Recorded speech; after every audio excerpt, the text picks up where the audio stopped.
mensyukurkan kepada Allah Subhanahu wa Ta'ala yang telah memberikan begitu banyak nikmat kepada kita semuanya. Nikmat iman, nikmat Islam, nikmat kesempatan. Karena ada dua nikmat yang manusia sering lalai.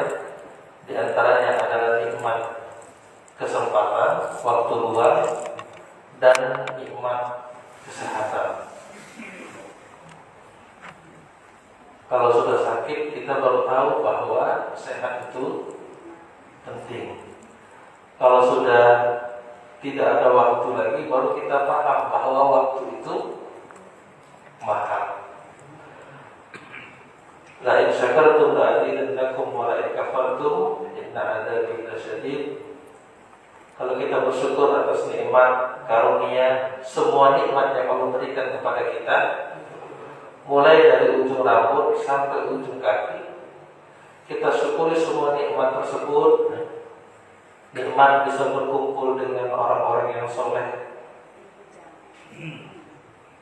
Insya Allah akan menambah dengan nikmat-nikmat yang lainnya, dan Allah akan sempurnakan nikmat-nikmat tersebut. Salawat dan salam kita aturkan kepada baginda kita Nabi Muhammad sallallahu alaihi wasallam, uswatun hasanah, contoh tauladan kita dalam kehidupan kita semuanya. Pertemuan kali ini kita masih membahas tentang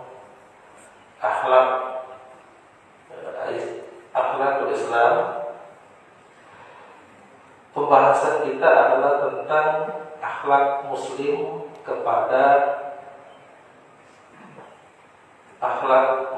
ma'a zaujatihi. Jadi akhlak seorang muslim kepada istrinya. Tapi saya rubah karena terkesan cuma kewajiban suami saja kepada istrinya. Saya rubah menjadi bagaimana menjadi pasangan yang dicintai oleh pasangannya, atau menjadi seorang suami yang dicintai oleh istrinya, atau seorang istri yang dicintai oleh suaminya. Saya mohon izin kepada para haji, para tokoh masyarakat, orang tua saya, para orang tua saya semua yang pengalaman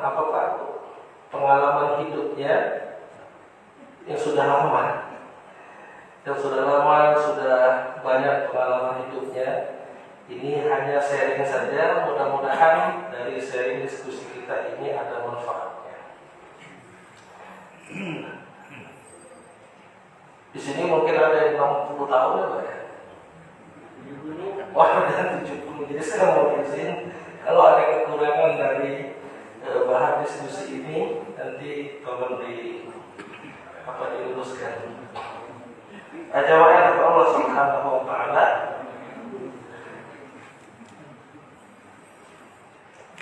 Hendaklah ada di kepala masing-masing pasangan ketika melihat pasangannya, suami melihat istrinya atau istrinya melihat suaminya, maka harus ada di mindsetnya, di pikirannya, bahwa bagaimana cara dia berkhidmat, berbuat baik, melayani pasangannya. Jadi bukan sebaliknya, minta dilayani atau minta dipahami.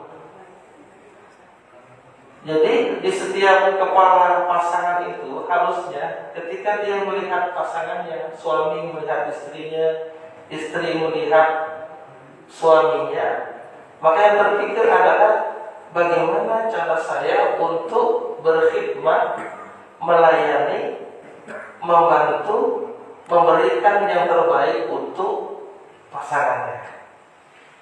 Kemudian hendaklah juga setiap pasangan itu fokus kepada kelebihan dari pasangan hidupnya.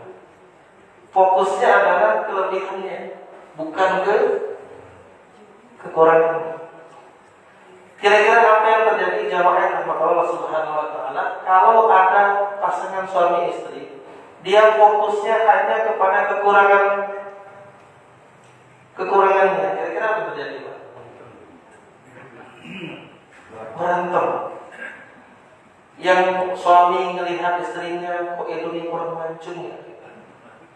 Istri melihat suaminya, kok rambutnya keriting ya, Pak?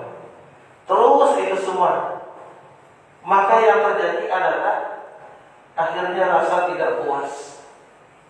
Maka dalam pepatah Arab mengatakan, barang siapa mencari teman, ya, bila aibin, nggak ada aibnya.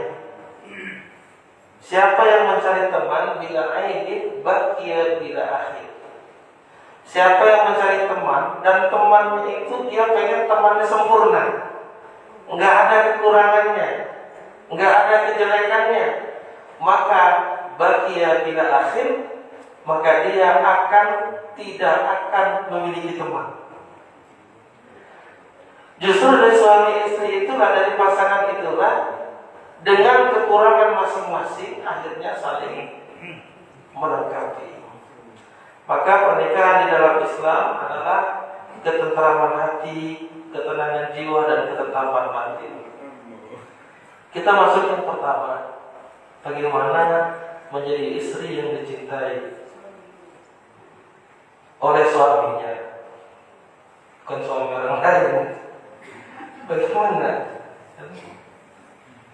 Yang pertama, ternyata poin yang pertama adalah supaya enak bila dipandang. Jadi ibu-ibu ini jangan kalah dengan ini, Bu, yang warung kopi itu, yang kafe-kafe itu kan, baru datang udah ditanyain mau minum apa, mau makan apa, luar biasa. Dan penampilannya juga luar biasa. Maka kata Rasulullah SAW, dunia mata, dunia ini adalah perhiasan. Wa khairu mata'iha al-mar'atu shalihah. Dunia ini adalah perhiasan, dan perhiasan yang paling indah di dunia ini adalah wanita yang saleh. Yang namanya perhiasan itu bagaimana, Bapak Ibu? Senang nggak melihatnya? Senang nggak, Pak? Senang. Hiasan indah bentuknya. Jadi jamaah Allah Subhanahu wa taala, maka pastikan bahwa seorang istri itu dia enak dipandang. Kalau seorang istri umpamanya dia seorang pekerja, ketika dia berangkat cantiknya luar biasa, betul nggak, Bu? Maka di dalam rumah dia harus cantik juga. Sulit doa ya. Tapi ini yang poin pertama yang saya dapatkan. Jadi enak ketika dipandang. Dan bapak-bapak jangan senang dulu. Kalau itu berlaku untuk istri, maka berlaku juga buat bapak-bapak. Kalau di kantor kita rapi semuanya, baunya harum. Ketika sudah pulang ke rumah, ya, parang kocok apalagi, Pak. Minyak kayu putih, udah nggak pakai minyak kayu putih, Pak. Terus apa lagi? Pegang di sini ada Hansaplast. Suaminya ngambil air, pas masuk kamar ternyata ininya apa namanya? Masker semua. Pas di biji matanya ada terong. Ada terong apa? Nanti suaminya langsung hafal surat ayat Al-Kursi. Oh, syukur sakit. Jadi enak bila dipandang. Materi ini bisa untuk kita atau untuk anak-anak kita. Makanya Rasulullah SAW itu, subhanallah, istri beliau di antaranya ibunda Aisyah, ibunda Sayyidah Khadijah. Sayyidah Aisyah dipanggil oleh Rasulullah, ya Humairah, wahai yang pipi merah-merah. Saking apa? Saking cantiknya.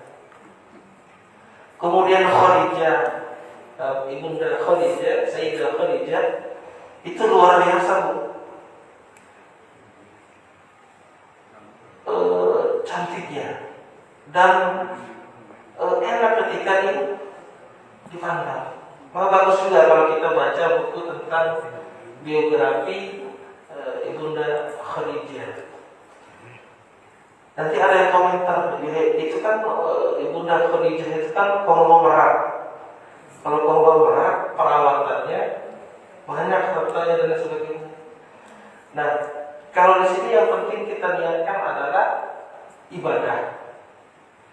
Kita niatkan adalah ibadah. Ketika pasangan kita senang, maka insya Allah itu bernilai ibadah. Makanya pernikahan yang paling lama adalah pernikahan. Ibadah yang terlama adalah ibadah pernikahan. Kalau sholat berapa menit kita? Tadi berapa Ustaz? 5 menit paling ya, 10 menit ya.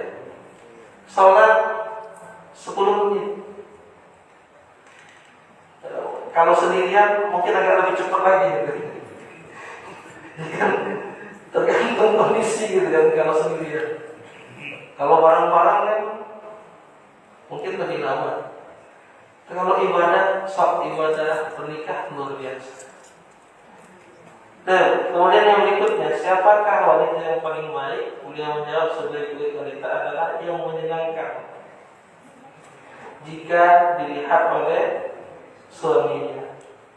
Jika ia memerintahnya, ia taat dan ia tidak menyelisihi suaminya dalam hal-hal yang dibenci oleh suami pada dirinya dan harta suaminya. Jadi kata Rasulullah, perempuan yang paling baik itu siapa sih? Rasulullah biasa menggunakan cara mengajar dengan metode pertanyaan. Rasulullah lempar dulu pertanyaan ke para sahabat. Untuk apa? Ternyata metode pertanyaan ini adalah untuk intibah, memberikan perhatian. Orang kalau ditanya, fokusnya jadi besar fokusnya. Umpamanya ada pertanyaan, siapakah wanita yang paling baik? Atau ada pertanyaan seperti Imam Ghazali, apakah yang paling dekat dengan diri kita di dunia ini? Nah, metode pertanyaan, metode ini bisa kita gunakan dalam pendidikan anak. Umpamanya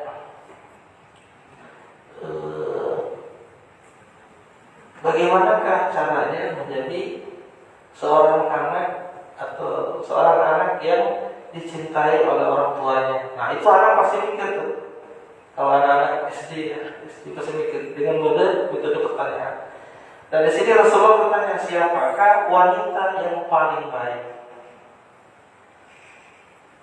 Kemudian yang paling baik itu adalah wanita yang menyenangkan suaminya kalau dilihat. Jadi kalau suaminya melihat senang gitu.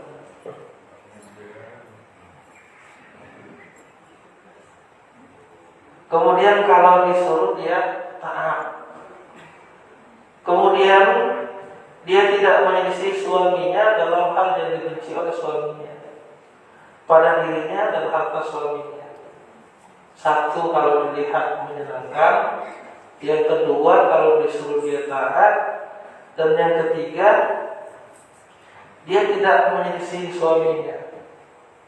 Itu menurut versi Rasulullah adalah wanita yang terbaik. Kalau ngobrol umpamanya berdebat terus, beda pendapat terus umpamanya. Yang satu mau ke kiri, yang satu mau ke kanan, lama-lama nggak betah. Dan bukan cuma suaminya, istrinya juga lama-lama tidak betah. Nah, yang pertama ini enak bila dipandang. Ini nggak maju ya, kenapa ya? Ini saking enaknya nggak mau gerak-gerak nih.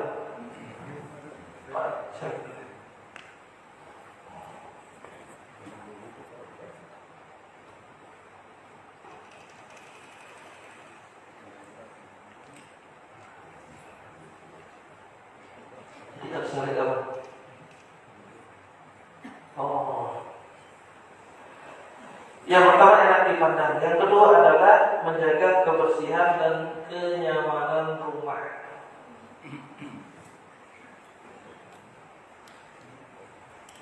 Kira-kira kalau pulang ke rumah, rumahnya berantakan gimana Pak?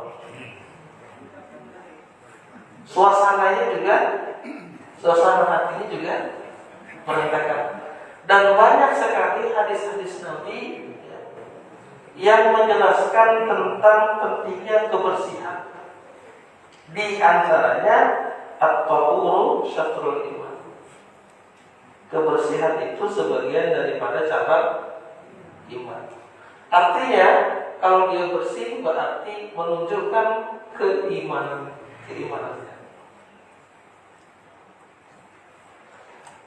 Atau dalam yang lainnya, innallaha yuhibbut tawwabina wa yuhibbul mutatahhirin. Allah mencintai orang yang bertobat dan menyukai orang yang senantiasa bersuci. Taubat dengan suci ini, yang taubat itu suci, mensucikan hati, membersihkan hati. Mutatahhirin itu mensucikan, membersihkan fisik. Makanya Allah mencintai itu. Allah mencintai orang yang bertobat dan mencintai orang yang hobi senantiasa bersuci. Nah, ini jemaah Allah Subhanahu wa taala. Menjaga kebersihan rumah. Kemudian apa? Mentaati suami dan mengharapkan redhonya. Ini pertanyaan kemarin. Maka di sini ada hadis Nabi, "Idza shalatil mar'a khamsaha wa hasanat farjaha wa ata'at ba'laha dakhalat min ayyi abwabil jannah syara'at." Apabila seorang wanita telah melaksanakan salat 5 waktu dengan baik dan dapat menjaga kehormatannya serta mentaati suaminya, maka ia akan masuk surga dari pintu manapun yang ia sukai. Subhanallah. Ganjarannya adalah surga Allah Subhanahu wa ta'ala. Maka pernah suatu ketika ibu-ibu para wanita di zaman Rasulullah itu mengutus seorang wanita menghadap Rasulullah SAW. Kira-kira pertanyaannya seperti ini, ya Rasulullah, peluang pahala suami-suami kami itu besar. Dia berjihad, ya kan? Dia bekerja di luar, dia melakukan sholat, puasa, sholat. Kalau ibu-ibu kan ada masa waktunya dia tidak sholat. Kalau ibu bapak sholat terus. Jadi ibadahnya, peluang pahala ibadahnya lebih banyak dibandingkan kami. Kata Rasulullah bertanya kepada sahabat, adakah kalian mendapatkan pertanyaan yang sebagus ini? Pernah nggak kalian dapat pertanyaan yang sebagus dari pertanyaan ibu ini, wanita ini? Kata para sahabat, pertanyaannya sangat bagus sekali.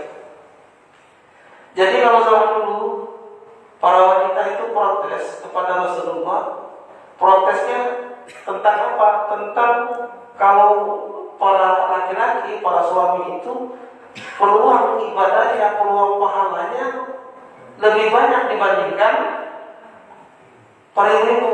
Akhirnya ibu protes. Akhirnya mengutus seorang wanita untuk bertanya kepada Rasulullah. Kemudian dijawab oleh Rasulullah ketika seorang wanita, seorang istri, dia melayani suaminya, dia niatkan ibadah, maka itu adalah pahala yang sangat besar dan ganjarannya adalah surga. Subhanallah. Jadi selama perintah suaminya itu tidak bermaksiat kepada Allah, maka la ta'ata fi maksiatillah. Tidak ada ketaatan dalam berbuat maksiat kepada Allah.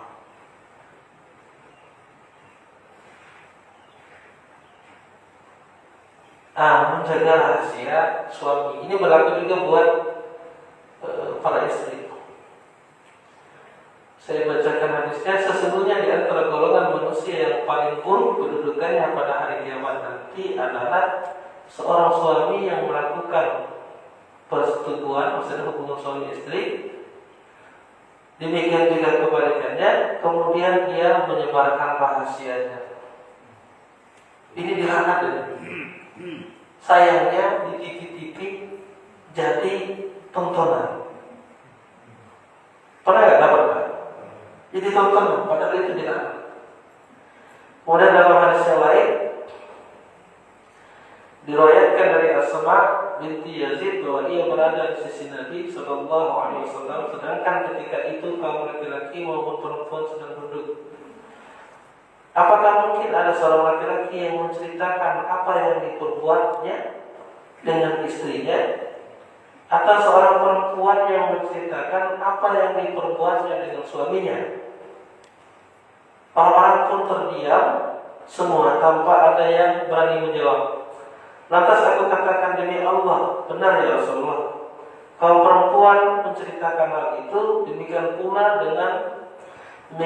halnya dengan kaum laki-lakinya. Beliau lantas bersabda, jangan lagi melakukan hal itu. Sebenarnya perumpamaan hal itu adalah seperti setan laki-laki yang bertemu dengan setan perempuan di jalanan, lantas ia menyetubuhinya, sedangkan orang-orang melihat. Jadi ada beberapa ilustrasi di sini. Yang pertama adalah seburuk-buruknya orang nanti pada hari kiamat. Yang kedua, Rasulullah mengibaratkan seperti setan laki-laki ketemu dengan setan perempuan, kemudian dia berzina di pinggir jalan dan dilihat orang. Maka rahasia-rahasia di dalam rahasia-rahasia suami atau rahasia istri itu tidak boleh dibuat untuk cerita. Bapak Ibu pernah nggak lihat di televisi, di TV nasional menceritakan tentang kehidupan rumah tangganya, kemudian kehidupan seksnya dan lain sebagainya? Pernah nggak Pak Bu? Ada. Saya pernah nonton sekali sekilas. Ini apa acaranya? Oh, ternyata acaranya seperti itu. Nah, itu tidak boleh. Jadi tidak boleh seorang istri atau seorang suami menceritakan tentang hal ini. Yang pertama, kata Rasulullah tadi, dia menjadi manusia yang paling buruk kedudukannya pada hari kiamat. Nauzubillah min dzalik.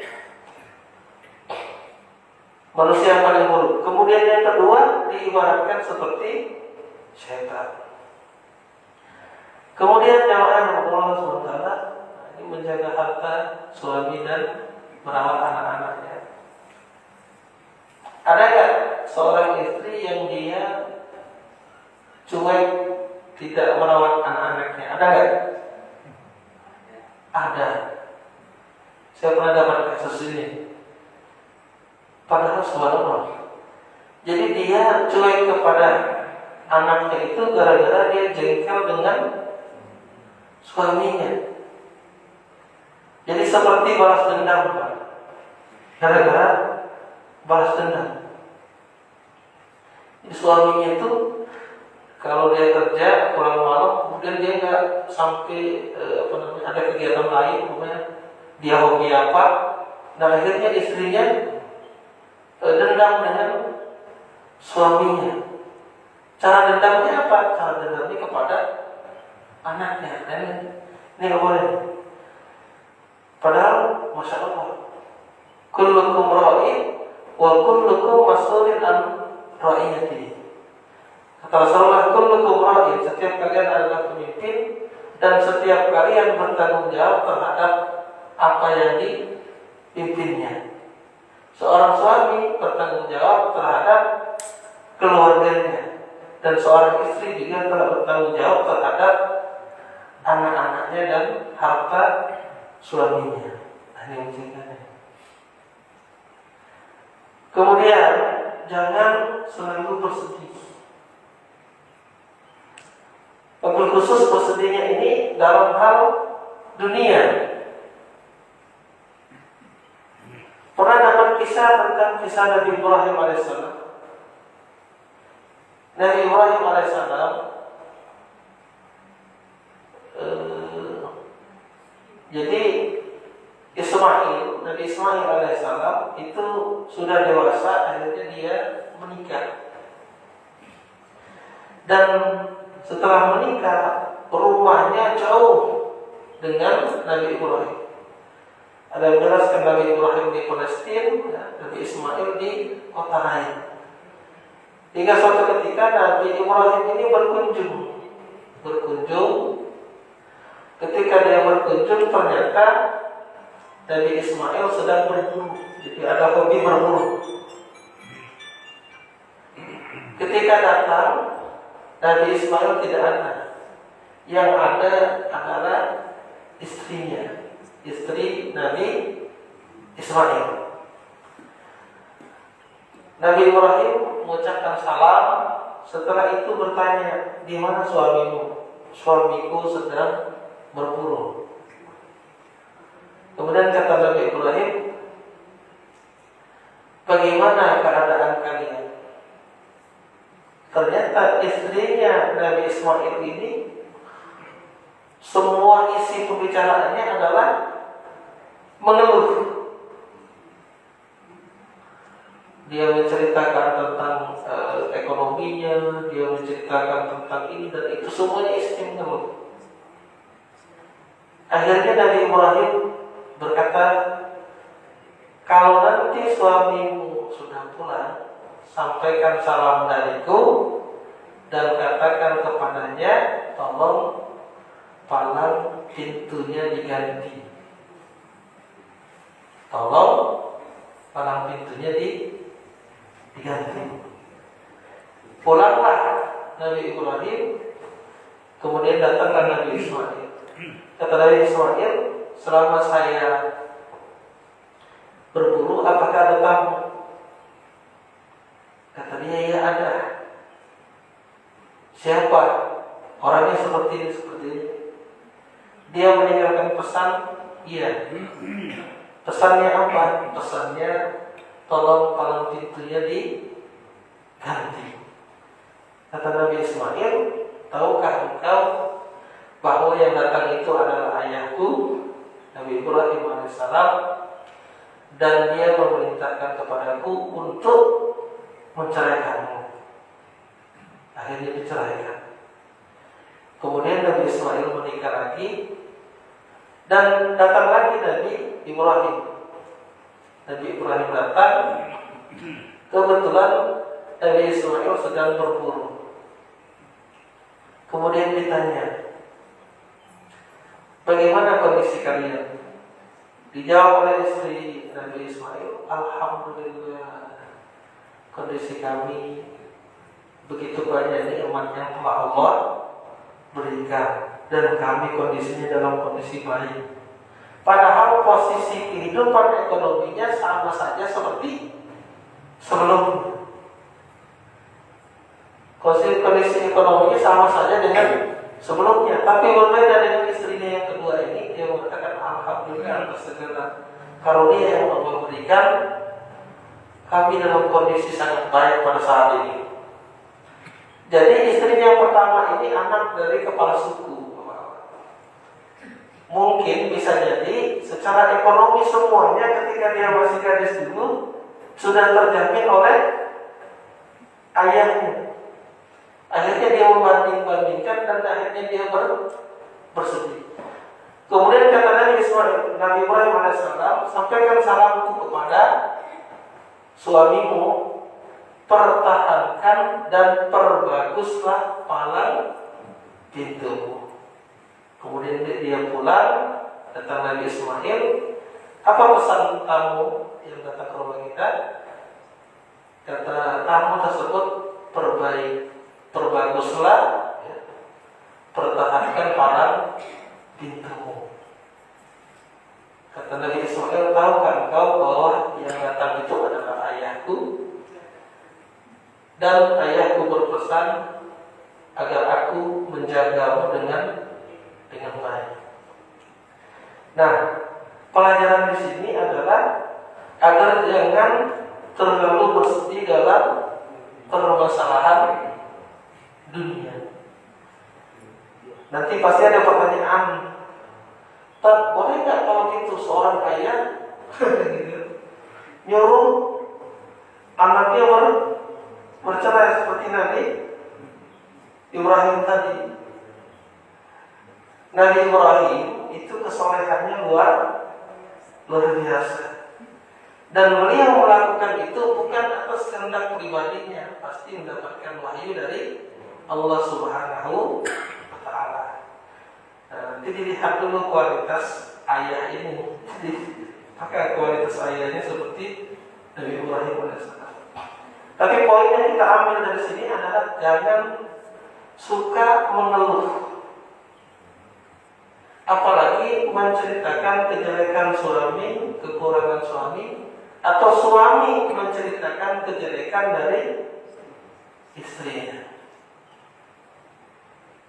Ini yang berikutnya.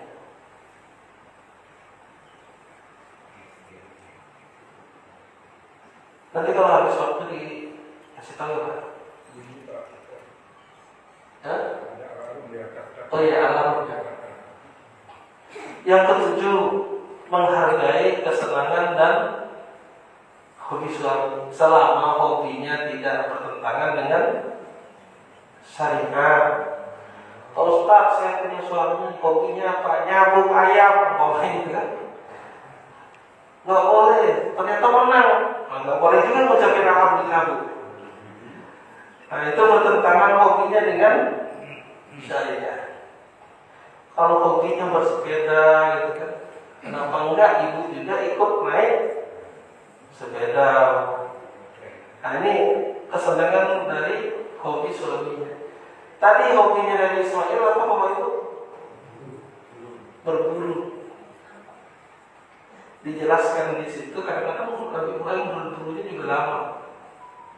Nah, justru saya baca artikel ketika suami dengan istri itu berbeda hobinya, justru di situ lebih bagus. Ketika dia berbeda hobinya, maka suami bisa mempelajari hobi dari istrinya, istri bisa mempelajari hobi dari suaminya. Akhirnya bertambahlah ilmunya. Dan mempelajari hobi istri atau suami itu sangat penting. Dan ini juga dilakukan oleh para syekh dalam berdakwah. Ada seorang syekh, dia ingin mendakwai seseorang. Ternyata orang ini orangnya kaya raya, seorang insinyur. Ternyata orang insinyur yang kaya raya ini punya hobi. Hobinya apa Bapak itu? Hobinya itu memelihara anjing. Maka syekh ini, seorang syekh, mempelajari semua jenis-jenis anjing. Dia cari buku, dia pelajari. Kan kalau kita ingin mendekati seseorang harus diketahui dari hobinya apa. Nah, syekh ini ingin mendakwahi orang kaya ini. Sebelum dia mendakwahi, dia cari tahu dulu hobinya apa. Ternyata hobi orang itu diantaranya dia memelihara anjing. Bagaimana kalau umpamanya syekh ini datang langsung assalamualaikum haram dan lain sebagainya, kira-kira mau nggak orang itu didakwai? Ini haram dan masuk neraka dan sebagainya. Yang dilakukan oleh syekh ini di Mesir, dia mencari buku-buku yang membahas tentang anjing. Dari jenis-jenis, ada banyak jenis-jenis anjing. Mulai dari perawatannya, makanannya, dan lain sebagainya. Sudah lengkap semua, syekh dia silaturahim ke sana. Pas silaturahim, namanya orang kaya kan agak cuek.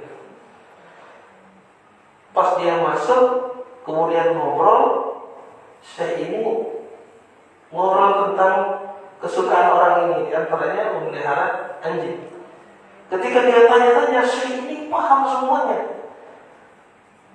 Akhirnya hatinya suka kepada saya, cinta kepada saya, dan akhirnya orang ini nanti dia menjadi salah satu kader dakwah, maksudnya pejuang dakwah, dan dia mewakafkan dirinya dan harta bendanya untuk dakwah gara-gara pendekatan dari syekh ini tadi. Jadi maksud saya masuk ke poin 7 ini, menghargai kesenangan dan hobi suami ini penting juga. Termasuk juga seorang suami, umpamanya istrinya hobi apa, selama hobinya tersebut tidak bertentangan dengan syar'i, maka jangan dilarang. Hobi apa, Bu? Hobi belanja gitu. Gak pernah ke mall tapi banyak yang datang gitu kan. Shopee datang, Tokopedia datang, gitu. Sekarang dan ini tadi ya, menghargai, saling menghargai, menjaga perasaan. Nah ini ada yang muda nggak? Nggak ada. Tidak menolak untuk diajak apa ya, hubungan suami istri jika tidak ada unsur. Nabi pernah bersabda, demi Allah yang jiwaku berada di tangannya, tidaklah seorang suami mengajak istrinya ke tempat tidur untuk berjima lalu istrinya menolak, melainkan penghuni langit akan murka kepadanya hingga suaminya reda kepadanya. Ini hadis riwayat Muslim. Janganlah salah seorang di antara kalian menggauli istrinya seperti binatang. Maksudnya bagaimana?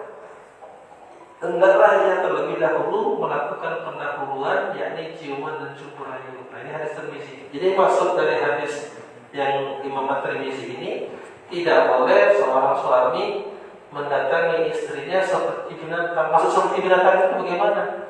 Maksudnya di sini adalah ketika suami mendatangi istrinya, maka harus ada pembukaan dulu. Saya agak kurang ini ya. Jadi apa namanya, dicium dicumbu dulu, jadi ada pemanasan dulu, nggak langsung suaminya datang langsung ini kan apa namanya, gimana Pak? Nah itu tidak boleh. Jadi harus ada apa namanya. Nah, kemudian yang hadis Muslim tadi, tidak boleh menolak, seorang istri tidak boleh menolak selama tidak ada uzur. Ya, jadi seorang suami juga harus paham kalau istrinya kecapean dan lain sebagainya, maka tidak boleh juga. Itu kan istrinya cuma di rumah saja. Justru di rumah itu kerjaannya banyak, betul Bu? Banyak ya? Saya pernah bantu istri saya dari pagi sampai sore nggak selesai pekerjaan. Saya bilang banyak nih kerjaan ibu-ibu. Ini menerima suami apa adanya. Ada apa ya? Apa adanya? Dia menerima suami apa adanya. Tapi kan Pak Ustaz, suami saya kurus banget, ya itu kan rezekinya gitu. Tapi Ustaz suami saya gendut banget, nah itu kan rezeki yang Allah berikan kepada ibu gitu. Apa adanya. Mungkin dari ekonomi dia pas-pasan, tapi dari segi yang lain dia lebih, ya kan? Umpamanya dia lebih perhatian dan lain sebagainya, atau ibadahnya lebih baik. Maka di permulaan dari kajian kita tadi, hendaklah seorang pasangan fokus kepada kelebihan dari pasangannya. Barang siapa mencari teman, mencari pasangan yang tidak ada aibnya, bagi yang bila akhir, maka sampai hari kiamat nanti dia tidak akan memiliki teman. Karena setiap orang itu likulli syai'in maziyah. Setiap seseorang itu pasti ada kelebihan, dan setiap seseorang itu pasti ada kekurangan. Kalau semuanya lebih semua, umpamanya semuanya lebih di dunia ini, umpamanya semuanya orang kaya semua, kira-kira bagus nggak Pak? Nggak bagus. Ada orang, kamu kerja bantu saya dong. Ngapain saya kerja bantu kamu? Saya udah kaya. Akhirnya dia ngerjain sendiri semuanya gitu, karena semuanya udah kaya. Justru dengan tingkatan kekurangan itulah yang menjadi sempurna. Kemudian menghormati keluarga dan para tamu suami. Ini ada kisah yang sangat menarik sekali ya. Jadi suatu ketika Rasulullah kedatangan tamu. Rasulullah nggak bisa menjamu tamu ini. Kemudian kata Rasulullah, siapa di antara sahabatku yang mau menjamu tamuku ini? Abu Talha angkat tangannya. Saya ya Rasulullah. Diajaklah tamunya ke rumah karena tamunya kelaparan. Pas datang ke rumah waktu itu, dia bilang ke istrinya, Umi sayang, ini tamunya Rasulullah, tolong sediakan makanan. Kata istrinya, Abi sayang, makanan kita hanya cukup untuk satu tamu ini. Kalau kita kasihkan, besok kita puasa. Pernah dapat hadis itu, ayat itu? Wa yu'thiruna anfusihim wa law kana bihim khassas. Ini jadi kisah ini akhirnya ditulis dalam Al-Qur'an. Ketika suaminya ngomong kepada istrinya soleha, subhanallah. Dia tahu bagaimana menghormati keluarga dan para tamu suaminya. Kebayang gak Bu, makanan tinggal satu dan kalau dikasihkan ke tamu besok gak makan, kira-kira apa Bu reaksinya Bu? Kira-kira Bu, reaksi gimana? Bapak bawa tamu, ya. Kalau dikasihkan makanan untuk tamu ini besok keluarga gak makan, kira-kira gimana reaksinya? Gimana ya? Inilah hebatnya para sahabiah, para sahabat. Makanya kata Rasulullah, sebaik-baik zaman adalah zamanku. Maka kalau kita mau mempelajari sejarah, mempelajari kisah, mempelajari figur, maka pelajarilah kisah-kisah para sahabat yang hidup di masa Rasulullah langsung. Jadi akhirnya punya ide, malahan istrinya yang kasih ide. Kata istrinya gini aja Abi, nanti saya masakan ini kan hanya cukup untuk satu tamu. Anak-anak saya suruh tidur, kemudian lampu kita matikan. Setelah lampu mati, kita pura-pura makan juga bareng tamu. Bedanya kalau tamu tadi makan ngabisin beneran, kalau tuan rumah ini dia makan tidak ada yang bisa dimakan. Jadi ada yang mengatakan lampunya dimatikan, ada yang mengatakan lampunya dikecilkan, jadi remang-remang. Silakan makan, ya tamunya makan beneran, dihabisin. Dia suami istri tadi dia pura-pura aja, kontang. Kemudian kejadian ini disampaikan kepada Rasulullah SAW.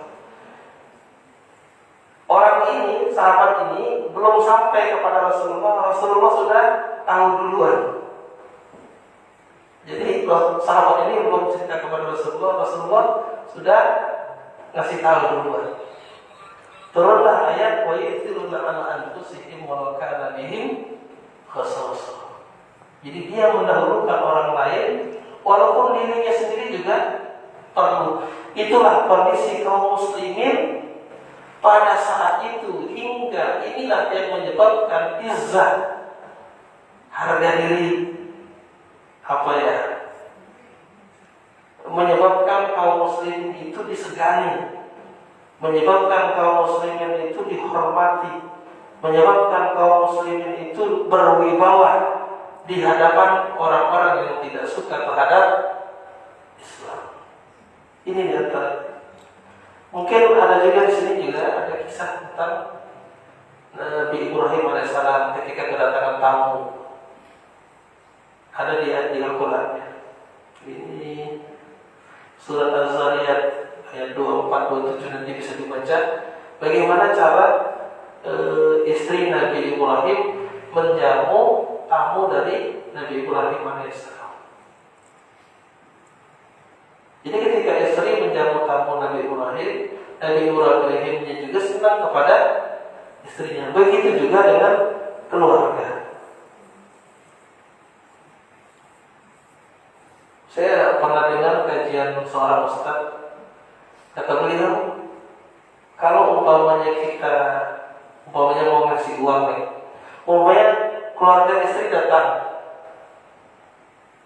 ke rumah atau kita main ke keluarga istri, yang terbaik kalau kita mau ngasih oleh-oleh atau kita mau ngasih uang, maka yang memberikan adalah si suami, karena yang tadi adalah keluarga istri, suami nih kasih.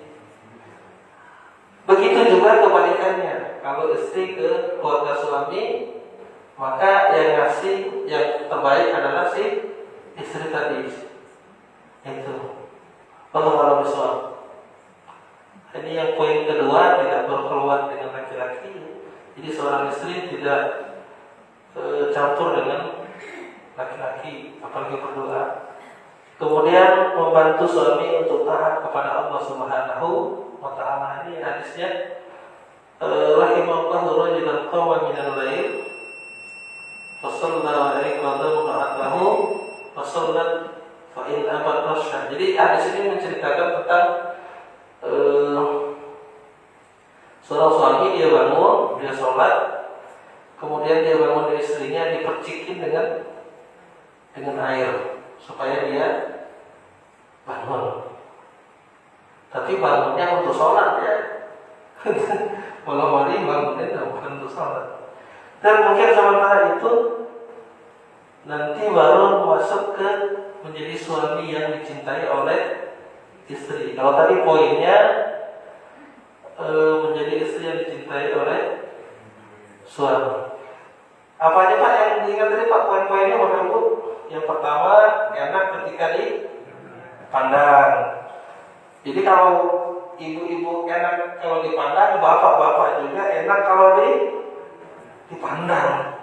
Walaupun di kantor masalah banyak, pastikan kalau masuk rumah kondisi kita segar. Maka ada satu sunnah Rasulullah SAW ketika beliau keluar safar gitu. Beliau kalau pulang ke rumah, kalau safar itu beliau ngasih utusan memberitahu kepada istri-istri beliau bahwa beliau akan sampai ke rumah. Rasulullah kalau mau sampai ke Madinah, beliau mengutus orang nih bahwa Rasulullah akan sampai jam sekian di rumah. Makanya istri-istrinya sudah bersiap semua, berdandan dan lain sebagainya, supaya ketika ketemu dengan suami, kondisi istrinya sudah siap Bukan ngasih kejutan, pas ngasih kejutan istrinya lagi berantakan ini semua dan lain sebagainya. Kemudian apa yang dilakukan Rasulullah? Rasulullah biasanya mampir dulu ke masjid, kemudian sholat sunnah. Setelah itu baru masuk ke rumah. Kenapa masuk ke masjid? Supaya kondisi kita kalau masuk ke masjid atau sholat dulu, jadi posisi kita harus segar, baru ke rumah. Itu mungkin ini saja yang dapat saya sampaikan. Silakan jika ada yang mau menambahi atau mau didiskusikan. Ya, silakan. Waalaikumsalam.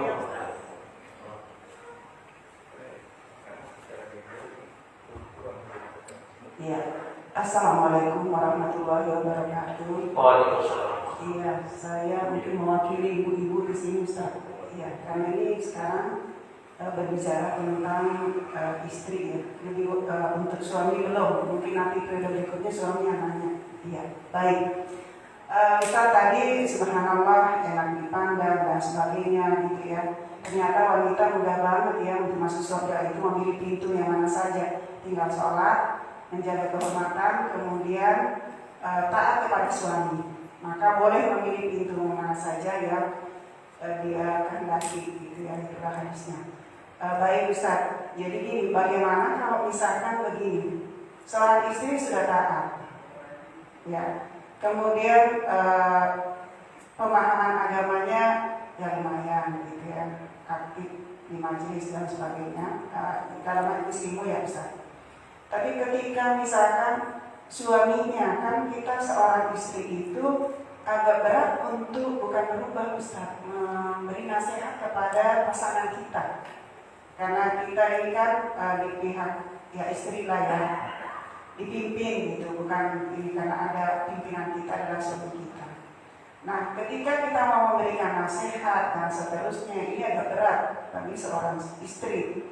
Apalagi itu kalau ada hal-hal yang kira-kira itu bertentangan dengan agama kita. Iya. Sehingga nanti ketika kan itu, mohon maaf bukan di sini ya, ada suami yang gengsi Ustaz. Istrinya memberitahu bahwa langkah yang dilakukan itu, pekerjaan yang dilakukan itu adalah sesuatu yang sebetulnya Allah tidak ridho. Iya. Jadi bagaimana kita mensikapi Ustaz? Suami seperti ini, lalu jadi ngebatin Ustaz. Setiap hari misalkan menyaksikan hal-hal yang menurut pemahaman kita agama itu tidak ridho, lalu ujung-ujungnya nanti ya seorang istri itu minta kalau gitu udah perceraian aja deh, nggak usah diperpanjang karena nggak kuat. Terus-menerus apakah ketika suami dibiarkan begitu istri ikut berdosa gitu Ustaz? Padahal istri sebetulnya tahu. Iya tahu. Apakah ada yang mengatakan gitu?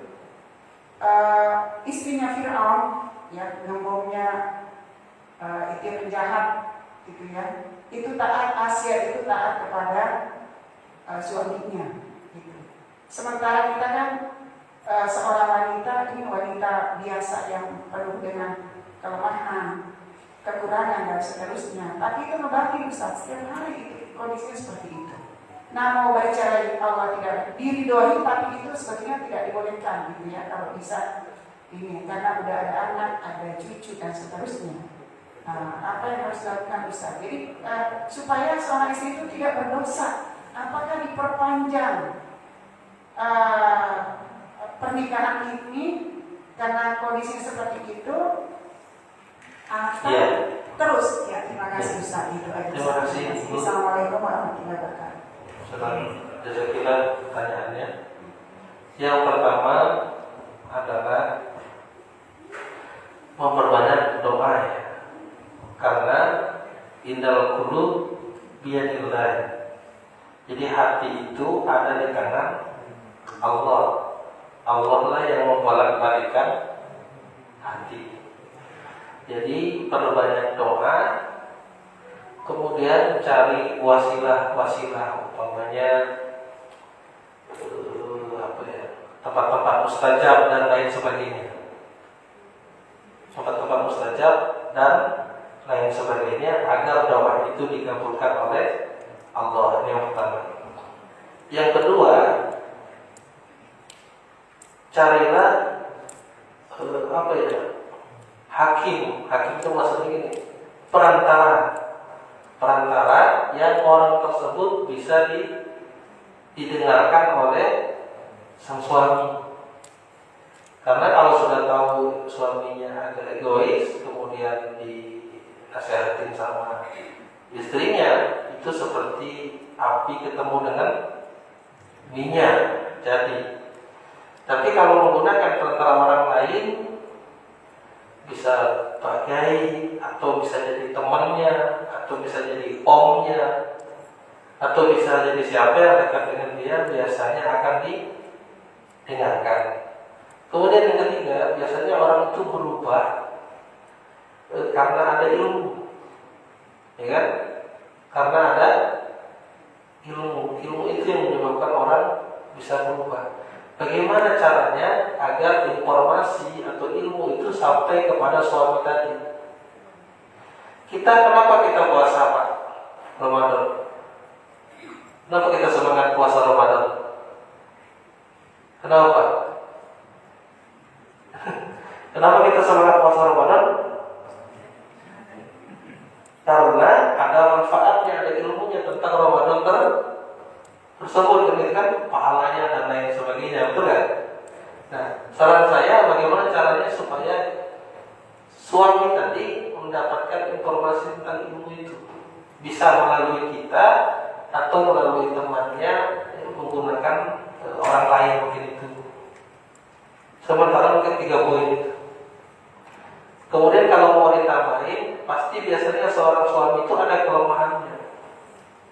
Nah, itu yang paling tahu biasanya suami istri itu. Nah, masuk dari jalur kelemahan dari suami itu. Persis mirip kayak seorang syekh yang mau mendakwai konglomerat tadi. Dia masuk melalui jalur hobinya, kelemahannya situ. Wallahu a'lam bis-shawab. Ya, mungkin 4 poin itu ya. Pertama doa, kedua menggunakan orang lain, gitu. Ketiga melalui hobinya. Kemudian memberikan informasi yang menyebabkan dia paham. Orang tidak akan berubah kalau dia tidak dapat informasi. Kemudian ada lagi, cukup ya, cukup. Kita tutup dengan alhamdulillahirabbil alamin. Mudah-mudahan berkah. Subhanallah wa bihamdika asyhadu an la ilaha illa anta astaghfiruka wa atubu ilaik. Assalamualaikum warahmatullahi wabarakatuh.